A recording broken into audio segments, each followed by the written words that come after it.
Yo, what's good, everybody? Welcome back to L Does Boxing. We're back with another one. You know what I'm saying? We got this boxing recap we're going to go through. You know what I'm saying? From yesterday. I want to salute everybody coming through the building. Make sure you guys hit the like button and subscribe. You know what I'm saying? Feel free to drop a comment in the comment section. You can follow me on my social media, Twitter, @OverJ, Instagram, L Does Boxing. And then, of course, the website, LDoesBoxing.com. So we're going to get into it, man. For sure. Hopefully everybody having a good day. Happy Sunday, all that good stuff. Come on in. You know what I'm saying? We talk some boxing. For sure. I mean, Ali, what's good with you, bro? Salute to you. Salute. So, yes, sir. So, we had a hell of a weekend of boxing, man. We're going to run down the outcomes and stuff like that. So starting with the Lara and Wood card, you know, this is the prelims right here. We're gonna touch on everything, give you the results and stuff. But all the young guys, Aaron Bowen, Campbell Hatton, and William Corolla, all those guys got wins. There was the A side, you know what I'm saying, for Matchroom, young prospects. So they got the victory. Moving to the main card, Danny Ball versus Jamie Robinson. That was a decent enough fight. You know what I'm saying? It was for the English Commonwealth title, something like that. The English title. So, you know what I'm saying? Danny Ball got the 8th round stoppage. And that was, you know, it was going back and forth, but Danny Ball was in control of most of that fight. You know what I'm saying? Aki Fias, he had a tough fight versus my man Ayan. You know what I'm saying? He got dropped. Like, I think the 4th or 5th round of that fight kind of changed the tone of the fight. He was outboxing him and boxing well, but he got caught with a nice left hook in the 6th and dropped him. And he had to basically survive that 7th, the rest of that round, and then survive the 7th and the 8th to win the decision. It was a close fight. So yeah, it was a good one. It's a learning experience for him. You know what I'm saying? He can come back from that. But it was a pretty close fight. You know what I'm saying? I like when the young guys get tested, though, for sure. And the world title fight, we had Terry Harper versus Evander Holyfield. The fight started out pretty even. I thought it was going back and forth as far as rounds. You know what I'm saying? I had it 3-3 after 6. But then Terry Harper just started boxing more, using her range and stuff. Her jab won her the fight. And she was just overall quicker and more fresher. You know, it looked like Habaza started to get tired down the stretch. You know what I'm saying? She hurt Terry Harper a couple times with overhand rights, but she couldn't sustain that shit. You know what I'm saying? If she I think if she probably could have had a better attack, she probably could have stopped it for real. But Terry Harper moves on. You know, we got a big fight for her. It's a big fight for her in this division, 154, because she can get a rematch with Terry Harper versus Natasha Jonas. We know they fought at 130 pounds, you know what I'm saying, a couple of years ago. And that was a good fight as well. So Natasha Jonas moved up to 54. She got 3 belts now. So she basically cleaned out the division. And we know Terry Harper's with Eddie Hearn. Natasha Jonas, she ended off with bad turns with Eddie Hearn and stuff. So she ain't trying to give up the fight. It looked like we'll see. But hopefully he can make that fight. That'd be for undisputed. You know what I'm saying? So that's what's up. Also on the card, you had Jack Catterall coming back after 15 months of inactivity. He was last in the ring with Josh Taylor last year, which I thought he should be undisputed champion. So given that, you know, Jack Catterall probably can be considered. He has a case to being considered the best 140 pounder, and that's a deep division with a lot of landmines and a lot of tough fighters and good boxers. It's just a deep division. Well-rounded division can take you about 20 deep. Real talk. So he has a claim to being number 1 in that division, even though he got the short end of the stick against Taylor. I mean, you can really make that claim. He looked good, too. He looked good coming off that layoff. He was sharp early. He was facing a game guy in Darrell Foley who was trying. He just was outgunned, outmatched. You know what I'm saying? He got dropped a couple of times. You know what I'm saying? He got dropped a couple of times, so Catterall was in control. Calderon had a point deducted, in this fight, but that shit didn't mean nothing. You know what I'm saying? But Calderon looked good, so that opens up big fights for him. And the obvious one is Regis Prograis, who just signed with Matchroom. He'll be back June the 17th versus Zarella. So if he wins that fight, that seemed like an easy fight to make in the fall. You know what I'm saying? But there's other opportunities for him too. You know what I'm saying? If you want to get Steve Spark, you got Montana Love and Richardson Hitchens fighting. Gabriel Valenzuela, that's Canelo's fighter. So he got some options though. But I like to see him fight Regis Prograis. I like to see him fight Regis Prograis. I think that'd be a good fight. And I think that could be a battle for number 1 at 140. Alright, moving on. Hold on, let me go back on this one. Go back. Where my man at? Yeah, we go back to the main event though. So listen, I didn't expect this performance from Mauricio Lara. Even though he came in overweight and looked like he didn't try to make the weight, I expect a better effort from him than what he put up. He really didn't do nothing in the fight. Now I have to give props to Leigh Wood for going through his demons and coming off that knockout loss. People were saying he shouldn't have taken that fight. He think, he got knocked out in February. He coming right back to the smoke in May. And he boxed well. He did a bunch of things right in that fight. Kept his distance, kept the jab on Mauricio Lara.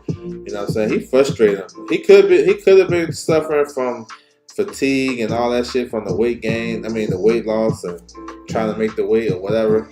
But Leigh Wood had a lot to do with this shit too. He dropped him in the second round. You know what I'm saying? And Leigh Wood can punch a little bit. He a counter puncher. So I ain't seen no rounds for Mauricio Lara. And it's kind of crazy because he didn't even try to win the fight, in my opinion. He came out there kind of nonchalantly and shit. Like I got buddy. No matter what happens, I got him. He gonna eventually fall.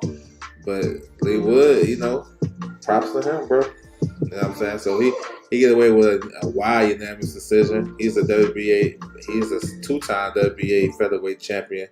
So he looking for big fights. You know what I'm saying? If you take a step back and say, what makes sense for him, it would be Josh Warrington over there. That should be a big fight for them. But he has a mandatory. Otabek Kazmonov, the 5'11" southpaw. He won 2 eliminators in a row. So people haven't heard of him, but he fought 2 WBA eliminators. And if anybody's favorite fighter fought 2 eliminators, they'd be like, crying for them to get their opportunity. So when you might see this kid and say, damn, who he fought? He ain't fought nobody. But hey, they put these shits in place for these guys to get their opportunity. So he's a tough fight. He's a tough fight for Leigh Wood. He's like a dark horse in this division because he's tall and rangy. He got a bunch of sparring rounds with Gervonta Tank Davis, getting ready for the Hector Garcia fight. So he can fight, you know what I'm saying? I think he's been in more than one of Tank's camps. So that just lets you know what he think about the kid. So that's what's up. So we'll see what Leigh Wood does. We'll see. But that was a good performance, though. He had to get it back, right? He had to get it back. So salute to him. All right, moving forward. This is the top ranked card. Luis Alberto Lopez versus Michael Conlan. This is for the IBF featherweight title. This fight started off looking like it's gonna be a fight of the year candidate. Those guys was going. They ain't had no fill out rounds. It was both going at it. I was expecting Conlan to use his range more. Box from the outside. Try to counterpunch, trying to catch Lopez jumping in and all that good shit. But he tried to sit there and bang with Lopez. Lopez looked like the bigger guy, much stronger, more durable, and he started to go to the body. He hurt Michael Conlan in the third. You know what I'm saying? And he was just overall better, stronger, faster. He just did everything right. And then in the 6th round, he caught him with a nice right uppercut, which was crazy. Just slept Conlan. You know what I'm saying? They threw in the towel. So that was a good performance. And, it's one of those things that I won't really surprised about because Lopez traveled well. Every time he fight in the UK, he go crazy. I thought he put on a good performance against Warrington, but that was a tougher fight because Warrington was fighting kind of dirty, rough and rugged. He went to his hometown, took his title. He before that, he stopped Isaac Lowe in the UK, and then he come to Ireland and stopped Michael Conlan. So Lopez been on, it's like on an 11 fight winning streak, 10 fight winning streak since losing to Ruben Villa. So it's interesting because Top Rank just signed Ruben Villa. And you know what I'm saying? So maybe he gets some payback down the road. There's a lot of options for Lopez. Eventually, I would like to see him face Robeisy Ramirez for a unification. And Lopez has a mandatory, and Abi, he's from Japan. He just beat Kiko Martinez a couple months ago. So he might have to do that mandatory first, but he got options on the PBC. He got options on the Top Rank side. You know what I'm saying? Dalbay still there, Joet, Ruben Villa in a rematch. You know what I'm saying? Robeisy Ramirez. So Lopez is looking like the number one guy in this division. I'm just saying, featherweight is coming along real strong. We seen Lee Wood. We got young guys like Ray Ford. I like Shushu, but Shushu not ready for a contendership yet. But I think he can get there the next year or so. Then the PBC side, you got a good fight coming up with Ray Vargas and Brandon Figueroa. So if you look at it, featherweight looking all right. You know what I'm saying? Lopez have a claim to being number one in this division. But there's some good fights out there for him. Even a Mauricio Lara fight with Lopez would be crazy. If they can somehow get that fight to happen, that would be crazy. You know what I'm saying? And then you got to look out for guys moving up to from 22 to 26. You know, I know Fulton ain't going to be at 22 too long. Win, lose, or draw versus anyway. So, you know, he'll enter the division. And he'll enter a good division. You know what I'm saying? When he decide to move up. So, that's what it is. Man, DJ in the building. What's good with you, bro? Yeah, he couldn't miss with that shit. To the body, all that shit. Yeah, Robeisy on that card. He's going to defend this title July 25th. Yep, he's facing a Japanese fighter. So, yeah, if he get that win, I'm not sure if he got any mandatories. I know Lopez has a mandatory. So, I don't know if they're trying to get that done, get that out the way first, how that working with the timeline on that. But, yeah, I like to see Lopez versus Ramirez. That's been a hell of a fight, for sure. On the undercard, you had Nick Ball. He scored a 12th round knockout victory over LaMotta. You know what I'm saying? LaMotta is, you know, he collapsed after the fight, so prayers up for him. That was a tough, rugged fight for him. Ball was trying to bully, well, he was bullying him, hitting him with a lot of good shots. That fight probably should have been stopped like in the 10th, 9th or 10th. But Ball is a featherweight. That's another guy. I was talking about the featherweight division. He's a WBC silver champion. And I think, he'll make a good fight with all these guys, too. You know, he's with Frank Warren. So we'll see if we can get some of those big fights. But, yeah, man, prayers up for LaMotta, his opponent. Hopefully everything is good with him. You know what I'm saying? I know he was taken to the hospital and all that good shit. So hopefully he's straight. Anthony Kakashi, he fights at 130. He's the IBO champion. This guy is maybe a good opponent for some of these top guys at 130. I think he can be competitive with them. You know, he had a good fight. He pretty much dominated, outboxing the guy, and doing whatever he wanted to do. So he won a wise decision too. So salute to him. Moving on to the boxer show. So Chris Smith defeated Lawrence Okolie. That was a crazy, wild fight. That shit was dirty, boring. It was crazy. It wasn't no fault of Chris Smith. Chris Smith must have got some crack or something. He got punching different because Lawrence Okolie couldn't stop holding him. Real talk, in my personal opinion, Lawrence Okolie should got disqualified. I mean, he was holding. You can tell that whatever game plan he had, his game plan was to hold him, get him tired, and try to stop him late. But Chris Smith had a good engine. You know, I thought Lawrence Okolie was, you know, doing the same shit he was doing, grabbing and holding, jabbing, throwing right hand. But he got clipped, I think, in the third round with a left hook. And see, that's some shit right there that you know, they had to study that shit because these guys used to spar all the time. So he clipped him with a left hook, and I seen that left hook was there all the time too. Because Lonzo Coley, he was just reaching out and trying to grab the dude. He wasn't even in no trouble. He was reaching out to grab him. So when you reaching out, you got your arms extended. He shot a nice left hook and dropped his ass, and that was crazy. That turned the fight. So if you got a guy already fighting and trying to protect his chin and fighting kind of dirty and surviving, imagine when he get hurt, how he gonna fight? And Lonzo Coley couldn't stop holding. He got deducted like 2 points for holding, and then Bill Smith scored 3 knockdowns. I thought the last two. I thought the first one was legit. The second one, I didn't think that was a knockdown. The third one was kind of questionable too. So, but he got credit for 3 knockdowns. So they had some funky scores. It was one guy had it 112-112. I ain't see that. I ain't think Lonzo Coley had a draw or even won that fight. Too many point deductions. But I think they had it 115 to 108 or one. It was some crazy scores. But Chris Smith is a new WBO champion. You know what I'm saying? He moves on, but they have a rematch clause, so he'll probably face Lonzo Coley in the fall. We'll see how that turns out.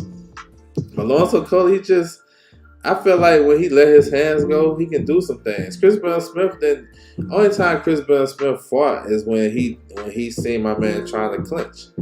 And I didn't know I didn't see that his pressure was that crazy for Lonzo Coley to be holding that much. I mean, he was holding a lot.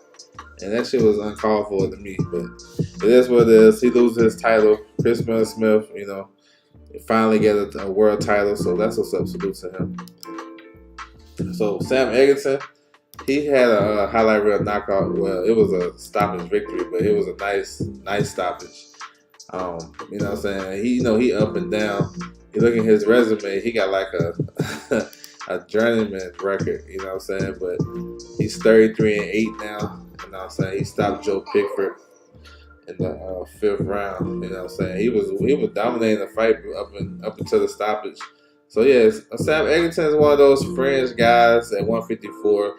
If you put him on your show, you're gonna get a good fight. You know what I'm saying? He always come to fight. And he been around forever, man. He been around forever. So salute to him for the victory. Karis Agenstal, she got her victory. An easy 8th round decision victory. She's a featherweight. She could be a world champion, man, the way they move her. You know what I'm saying? She was an Olympic bronze medalist, so salute to her. Lee Cutler got a victory yesterday as well. That was on the card. He got a unanimous decision victory. 10-rounder, you know what I'm saying? And then Michael McKinson came back. He got him a stoppage victory. He's not a big puncher. Michael McKinson is one of those fringe level welterweights. They got a tricky style. He give you some problems. You know what I'm saying? I thought he was giving Virgil Ortiz some problems early in that fight. It's just Virgil is too strong for him and end up stopping him. So we'll see. He should hopefully he get another big fight. You know what I'm saying? Alright. So for the last one, so we got Alexis Rocha versus Anthony Young. We're gonna touch on the undercard. Scrappy Ramirez, he got a victory over Fernando Diaz. That was a tough fight. I actually thought Diaz won that fight, edged it out. Ramirez was boxing well in the early rounds. I like how Diaz got back in the fight, started to force the issue on Scrappy. You know what I'm saying? Had made him work. Diaz is tough. Like, you know what I'm saying? He made Ramirez Scrappy work for that shit. I thought he actually edged it out though. But they gave it to Scrappy, you know what I'm saying? It was close, but the scores was real tight, real close. It wasn't like crazy 99 to 100 score, you know what I'm saying? 96, 94 either way. So Scrappy he keeps his spot in the WBA rankings at number 2 at 115. So he's in line for a world title shot. Not sure if we're gonna have an eliminator or they just make him the mandatory. I don't know how that's gonna work, but I mean, I don't know. I don't know if he beating these champions. You know what I'm saying? He got skills. You know what I'm saying? He can do a lot of good stuff. but I don't know if he's beating these champions. He remind me of Joshua Griggs Jr. He's good. He's flashy.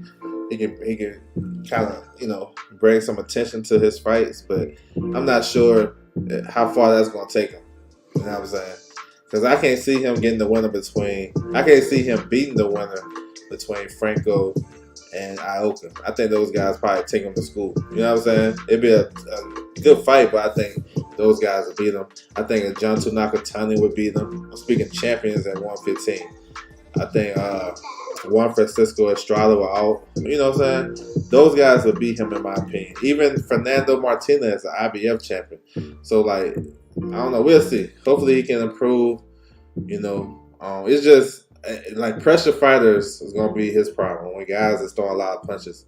You know what I'm saying? So we'll see. We got new champion Oscar Collazo. He fought Melvin Jerusalem. Took his title, stopped him in the 7th round. But the fight was interesting because Jerusalem was getting off. The first 3 rounds was clearly for him. I think the 3rd round was closer. I think that's when Collazo started to figure out, hey, I got something here. He started to push him back and land some good shots. But Jerusalem was boxing well, counter punching, had a good right hand down the pipe. He was countering with a lot of hard shots. You know what I'm saying? Collazo had to figure it out, and he did. From the 4th round through the end of the fight, he dominated. You know what I'm saying? And that started with him going to the body. You know what I'm saying? You can tell he was breaking down the champion. And eventually, Jerusalem didn't come out the corner. So that's a good performance by Collazo, though. You know what I'm saying? He's solid. Good pressure. You know what I'm saying? Good skills. He was dedicated to the body. And he stopped my man. So that's what's up. So he's at 105 pounds. It's a lot of fights for him to have. A lot of good fighters in that division. You know what I'm saying? So he can do a unification. He can do whatever. Get a good defense. He said he come back in August in Puerto Rico. So that sounds like a nice little title defense for him. So we'll see. I like him though. And he can be a star in these lower weight classes. You know what I'm saying? Hopefully get some big fights. Oscar Duarte came back versus Keys. He had a lopsided performance over his opponent. I mean, he's just a strong. I think he kind of one-dimensional, but he's strong, very strong. Like he was a couple of weight classes above D'Angelo Keys. You know what I'm saying? He broke him down. He broke him down and stopped him. It was really, really one sided. This fight probably could have been stopped a couple of rounds before that. That's crazy. Like he dropped him in the 3rd round. I think that was pretty much the beginning of the end. He dropped him again in the 7th with a left hook. He was just all matched. He was just too strong for this kid. So this opened up some big fights for Oscar Duarte. If you're gonna stay on the top, Golden Boy side. You got Will Zepeda, Floyd Schofield. Those would be good fights for him.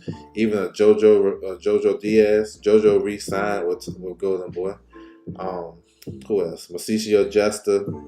So they got some good fights. You know what I'm saying? And if Ryan Garcia looking for a good opponent for 140 pounds to make his debut, Oscar Duarte right there. Because he seemed like a guy that he's big for 135. So like he probably can make 140 and feel more comfortable. But we'll see though. He's solid. He's solid. You know what I'm saying? He's a solid guy. Capital type in the building. What's good with you, bro? Salute. So yeah, he's solid. Alright, to the main event. So Alexis Rocha, he stops Anthony Young in the 5th round. I mean, this is one-sided right here. You know what I'm saying? One-sided.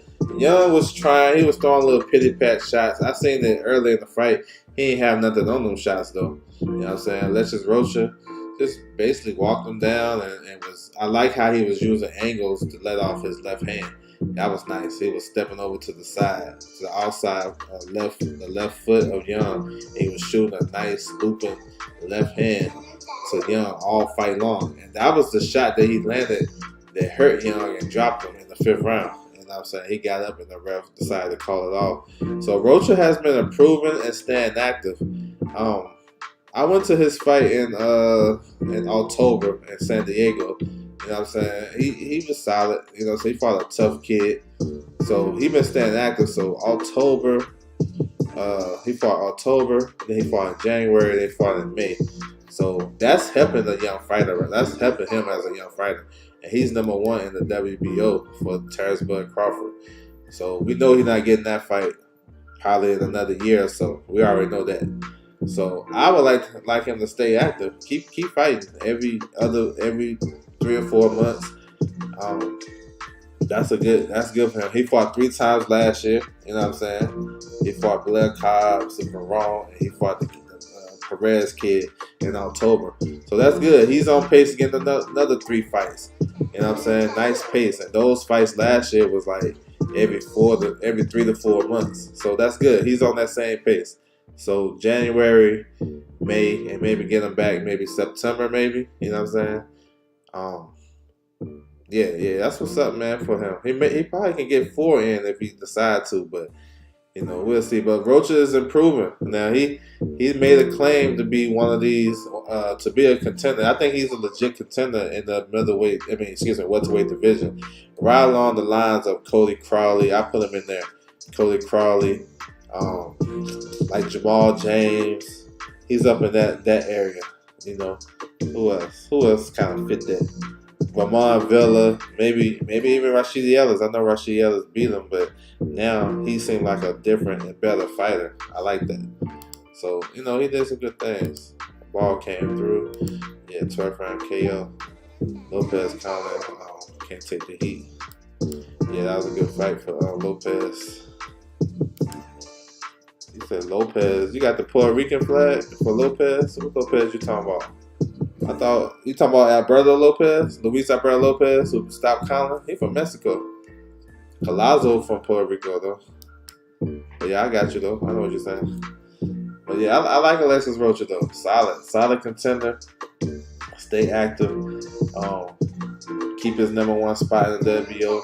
I say fight another contender in the WBO rankings. You know what I'm saying? I'm cool with it. You know. So we'll see what happens with that. So, you know, overall for me, it was a good day of boxing for me. I had my devices up, you know what I'm saying, for the UK shows. I was impressed with Lopez though. I like what he brought to the table. He said, "I always salute." Okay, bet. I like what he brought to the table. And I think he solidified himself as the best featherweight. But we got some good featherweight guys there though. I think Lee Wood, you know. He was a good fighter. Ray Vargas, I think that he'd be better at that weight. Whenever him and Brandon Figueroa they fight, that'd be a hell of a fight. You know what I'm saying? They should be fighting in the summer. It look like. So yeah, it's a lot of good stuff, man. Next week it's a slow week. Definitely a slow week. You know what I'm saying? We only got a couple of cards. You know, so we got a lot of like under the radar fights. Small time fights, but it's only like 3 cards that I'm gonna cover on my show tomorrow. So that's what it is. But it's gonna pick up though. June is actually a good month for boxing because next week we got Carissa Shields. We're gonna touch on that. The 10th we got Teofimo and Josh Taylor. We got Jaime Munguia versus Derevyanchenko on the 10th. We got Sonny Edwards and Campo on the 10th. You know what I'm saying? So those is good fights. World Championship title fights and all that good shit over there. I'm looking forward to Taylor and Teofimo. The 17th, we got Regis Prograis coming back. You know what I'm saying? I always like watching Regis fight in that division. He got a hometown fight coming up. So it's a lot of good stuff. Berlanga coming back on the 24th. We got Domus versus J-Rock on the 24th. So a lot of stuff to look forward to in the month of June, and then continue on to July and August, of course. So that's what it is. So yeah, I want to close it out. I want to salute everybody coming through the building. Make sure you guys hit the like button, subscribe, listen to the playback. Feel free to drop a comment section. You can follow me on my social media, Twitter at OverJ, Instagram LDoesBoxing. You can check in on the website I got up, LDoesBoxing.com. I appreciate everybody coming through. That's my time, and I'm out.